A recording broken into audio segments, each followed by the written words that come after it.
Congress party నాయకులు వాళ్ళు చేసిన పాపానికి వాళ్లే విద్యుత్ పెరిగిందంటూ ధర్నాలు చేయడం చాలా హాస్యాస్పదంగా ఉందని చెప్పి నేను తెలియజేస్తున్నాను. విద్యుత్ ఛార్జీలు మీరే పెంచి మీరే ధర్నాలు చేయడం అనేది ఎంతవరకు సమంజసమని అడుగుతున్నాం. వైఎస్ఆర్సీపీ నాయకులు 10 సార్లు పెంచారు. మా జగన్ చెప్పినట్టు 9వ పెంచారు, 10వ కూడా రెడీ అయిపోయారు.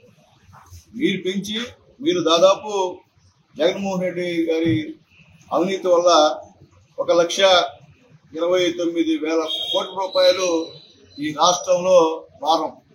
ఎవరు చేసిన పాపం?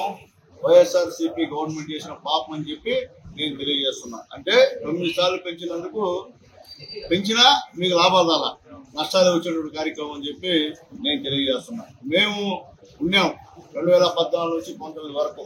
గతంలో కాంగ్రెస్ పార్టీ గవర్నమెంట్ నుంచి తెలుగుదేశం పార్టీ అధికారం తీసుకున్నప్పుడు మొత్తం 2.5 మిలియన్ల యూనిట్లు లోటుతో 2014లో చంద్రబాబు నాయుడు గారు తీసుకున్నారు బాధ్యత. తర్వాత మేము 2019లో చంద్రబాబు నాయుడు గారు జగన్ రెడ్డికి అప్పచెప్పేటప్పుడు మొత్తం లాభాలతో మిగులు విద్యుత్తో మేము అప్పచెప్పామని చెప్పి ధైర్యంగా మేము చెప్తున్నాం. ఈరోజు మేము చంద్రబాబు నాయుడు గవర్నమెంట్లో దాదాపు 20,000 మెగావాట్ల విద్యుత్ సామర్థ్యం గల విద్యుత్ ప్లాంట్ చంద్రబాబు నాయుడు గారు నిర్మించడం వల్ల మీరు రైతులకి ఉచిత విద్యుత్ ఇస్తున్నారని చెప్పి మళ్ళీ ఒకసారి గుర్తు చేస్తున్నా. ఆ సామర్థ్యం గల విద్యుత్ ప్లాంట్ ని నిర్మించింది నారా చంద్రబాబు నాయుడు గారు అని చెప్పి మళ్ళీ ఒక్కసారి వైఎస్ఆర్సీపీ నాయకులకి తెలియజేస్తున్నా అని చెప్పి నేను తెలియజేస్తున్నా. అలాగే ఈరోజు ఎస్సీ ఎస్టీ అలాగే బీసీలో కొన్ని వృత్తుల వాళ్ళకి 200 యూనిట్లకి ఉచిత విద్యుత్ ఇస్తున్నటువంటి గవర్నమెంట్ చంద్రబాబు నాయుడు గారి గవర్నమెంట్. నాడు నేడు ఇస్తున్న గవర్నమెంట్ మా గవర్నమెంట్ అని చెప్పి నేను తెలియజేస్తున్నా. మేమే ఆ రోజు కన్నా 20,000 మెగావాట్ల విద్యుత్ స్టేషన్ ని నిర్మించకపోతే ఈ రోజు మీరు గతంలో మీరు అసలుకి ఎక్కడ కూడా ఉచితంగా విద్యుత్ ఇచ్చే సమస్య అని చెప్పి మేము ధైర్యంగా తెలియజేస్తున్నాం. అట్లాగే ఆక్వా రైతులకి 150 రూపాయలకే ఈరోజు విద్యుత్ ఛార్జీలు ఇస్తున్నటువంటి గవర్నమెంట్ కూడా తెలుగుదేశం పార్టీ గవర్నమెంట్ అని చెప్పి నేను ధైర్యంగా ఈరోజు తెలియజేస్తున్నాం. నిన్న మీరు ధర్నా చేశారు. ఒక్కొక్కరు ఒక విధంగా, రోజేమో ఒక విధంగా మారుతుంది, ఇంకొక విధంగా, ఏందో నాకు అర్థం కావట్లే. మీరు నిజంగా నాయకులైతే మీకు ఎందుకు ఓట్లేదు జనాలు? మీరు నిజంగా నాయకులైతే నిజంగా ప్రజలపైన భారం మేమేసుంటే విపరీతంగా జనాలు మీకు అట్నే ఉండాల. దిక్కులే మీ పార్టీ వాళ్ళే ఈ ధర్నాలకు అటెండ్ కాల. దానికి ఉదాహరణ మా గూడూరు లేదని చెప్పి నేను తెలియజేస్తున్నా.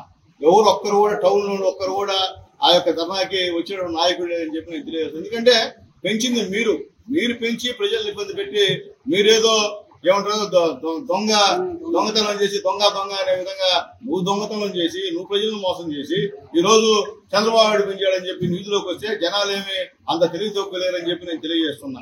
అంత తెలివి తక్కువగా ఉంటే ఈ రోజు చంద్రబాబు నాయుడు గారిని, పవన్ కళ్యాణ్ గారిని, మోడీ గారిని, ఎన్డీఏ గవర్నమెంట్ ని గెలిపించాలని చెప్పి నేను తెలియజేస్తున్నా. జనాలు మీరు చేసినటువంటి మోసాన్ని అర్థం చేసుకుని మీ పార్టీకి పతనాన్ని ప్రజలు ఇచ్చారని చెప్పి నేను తెలియజేస్తున్నా. నేను మళ్ళీ చెప్తున్నా వైఎస్ఆర్సీపీ నాయకులు, అయ్యా మీరు ఉన్నటువంటి గవర్నమెంట్ లో ఎవరు కూడా సుఖంగా లేరు, ప్రజలు దానికి చెప్పేదానికి సిద్ధంగా ఉన్నారని చెప్పి నేను తెలియజేస్తున్నా. కాబట్టి ఊరికే మీరు విద్యుత్ ఛార్జీలు పెంచారు అని అవి చెప్పి ధర్నాలు చేసినంత మాత్రాన మిమ్మల్ని ఎవరు మర్చిపోరనైనా మీరు చేసిన పాపాలు, మీరు చేసిన అవినీతి ఇంకా పుట్లగా తవ్వేకుంది. ఏమంటారు, పుట్లగా వచ్చేటువంటి కార్యక్రమం ఎక్కడేం తవ్వినా మొత్తం అవినీతే. ఏ డిపార్ట్మెంట్ లో తవ్వినా మొత్తం అవినీతే.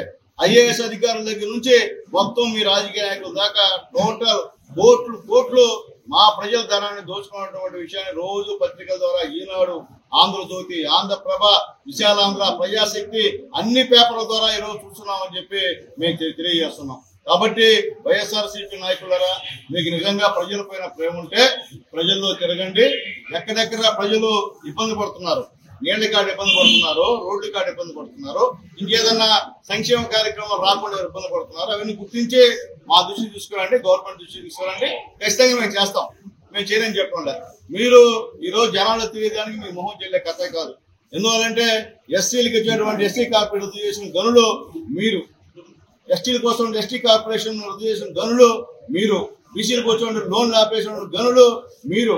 కాబట్టి మీరు జనాల దగ్గరికి వెళ్ళి మీరు ఇప్పుడు ఏం చెప్పినా ప్రజలు నమ్మే పరిస్థితి లేదని చెప్పి నేను తెలియజేస్తున్నా. ఉదాహరణకి ఈరోజు జలజీవన్ మిషన్ టోటల్ అంతా కూడా మొత్తం కుంభకోణం కోట్ల రూపాయలు తినేసిన విషయాన్ని కూడా నేను ధైర్యంగా చెప్తున్నా. ఈ రోజు నా కాన్స్టిట్యున్సీలో దాదాపు 20 కోట్ల అవినీతి జలజీవన్ మిషన్ ద్వారా జరిగిందని చెప్పి నేను ధైర్యంగా చెప్తున్నా. ఎందుకు చెప్తున్నా అంటే అన్యాయం. ఎక్కడ కూడా వాటర్ సంబంధించిన కుళాయి కనెక్షన్ ఒక్కరికి ఇవ్వకుండానే ఈ గ్రామంలో ఒక 15 లక్షలు ఖర్చు అయింది, ఈ గ్రామంలో ఒక 90 ఎస్సీ కుటుంబాలు నీళ్ళు ఇచ్చామంటే ఆడ పోతే ఒక కుళాయి లేదు, ఒక పైప్ లైన్ లేదు. మొత్తం తినేసిన విషయాన్ని కూడా ఒకసారి గుర్తు చేస్తున్నా అని చెప్పి తెలియజేస్తున్నా.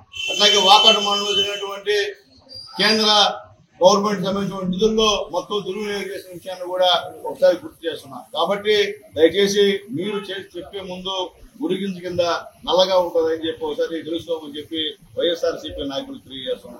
మీకు హక్కు లేదు, విద్యుత్ ఛార్జీలు పెంచడం మీద ధర్నా చేసే హక్కు ఏ వైఎస్ఆర్సీపీ నాయకుడు లేదని చెప్పి నేను ధైర్యంగా చెప్తున్నా. మేము చెప్పగలుగుతాం. మా నాయకుడు ఆ రోజు అదనంగా విద్యుత్ సంబంధించినటువంటి సంస్థలను స్థాపించాడు కాబట్టే ఈ రోజు ఉచిత విద్యుత్ ఇస్తున్నామని చెప్పి రైతులకి మేము ధైర్యంగా చెప్తున్నామని చెప్పి మేము తెలియజేస్తున్నాం. మొత్తం మీద మీరు చేసేటువంటి ఈ అసత్యపు ప్రచారాన్ని ప్రజలు నమ్మే పరిస్థితి లేరు, నమ్మలేదు కాబట్టి మీకు ఆ విధంగా సీట్ ఇచ్చి గౌరవించారని చెప్పి నేను తెలియజేస్తున్నా. కాబట్టి చదువుకున్నటువంటి మేధావులారా, అలాగే చదువుకున్నటువంటి యువకులారా, మీరు ఆలోచించండి, మీరు చెప్పండి. జగన్మోహన్ రెడ్డి గారి గవర్నమెంట్ 9 సార్లు పెంచిన విషయాన్ని కూడా మీకు తెలుసు, అలాగే ప్రజలకు కూడా తెలుసు. మీరందరూ కూడా ప్రజలను చైతన్యం చేయాల్సిన అవసరం ఉందని చెప్పి నేను తెలియజేస్తాను. మరిన్ని వీడియోస్ కోసం ఛానల్ ని సబ్స్క్రైబ్ చేయండి. లేటెస్ట్ అప్డేట్స్ కోసం వాట్సాప్ ఛానల్ ని ఫాలో అవ్వండి. ఆ లింక్ డిస్క్రిప్షన్ లో ఉంది.